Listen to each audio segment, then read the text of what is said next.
Samoa yang merupakan negara terkecil di dunia pernah mengalami wabah campak. Wabah campak mematikan yang menewaskan 83 orang Samoa, kebanyakan korban bayi, dan menyerang hampir 6.000 orang dari 200.000 penduduk.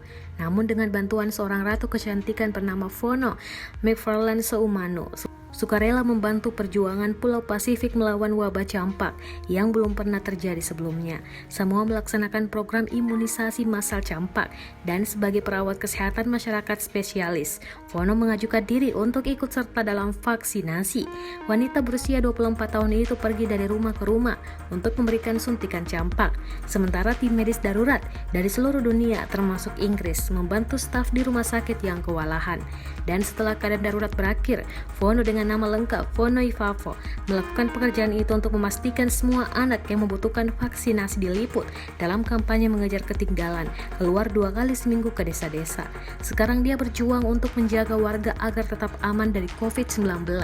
Dia giat berkampanye untuk tinggal di rumah dan menjaga jarak sosial di media sosialnya, dan mengatakan wabah campak di negara itu membantu respon global terhadap coronavirus.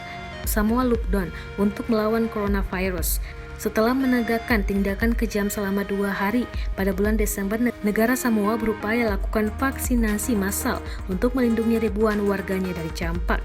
Krisis campak mengguncang layanan kesehatan di Samoa dan menyebabkan pemerintah mencermati sistem kesehatan masyarakatnya.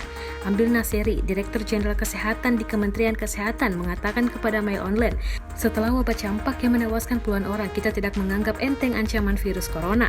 Komentator mengatakan itu adalah sentakan penting untuk memperkuat sistem yang telah menyebabkan beberapa pembatas perjalanan paling awal yang ketat untuk mencegah virus corona memasuki pulau itu.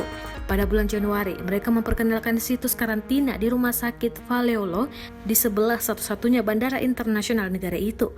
Pada pertengahan bulan Februari, siapapun yang berpergian melalui Tiongkok atau Hong Kong tidak diizinkan masuk ke Samoa kecuali mereka telah dikarantina selama 2 minggu di pelabuhan terakhir mereka. Beberapa penumpang kembali pada saat kedatangan. Pada bulan Maret, negara tersebut mengalami keadaan darurat dan melarang pertemuan lebih dari 5 orang, dan kemudian semua perjalanan internasional.